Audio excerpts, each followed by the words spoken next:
أهلا بيكم في قناتي تجربة إيمي. هنعمل النهاردة مع بعض الحواوشي. هنجيب بولة نحط فيها خميرة وسنة ملح وسنة سكر وكوباية مية وعليهم نص كوباية زيت. ننزل عليهم ب3 كوبايات دقيق. هنعجنهم كويس جدا لغاية ما العجينة تبدأ تفك من إيدينا وتمسك نفسها بالمنظر ده. هنغطيها ونسيبها لغاية ما نجهز الحشو بتاعنا.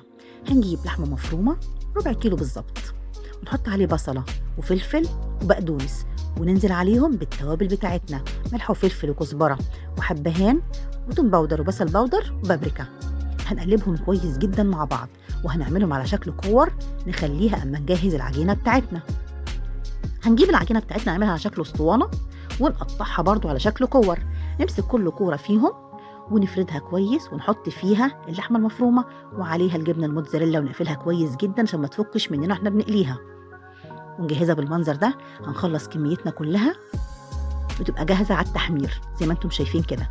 هنجيب طاسة نحط فيها زيت وهنحمرهم فيها بكل سهولة، تاخد دقيقة ونص، تبقى في منتهى الجمال زي ما انتم شايفين كده.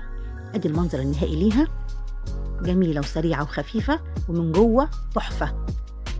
يا رب تكون عجبتكم، جربوها بطريقتي وإن شاء الله تعجبكم، وبالهنا والشفا.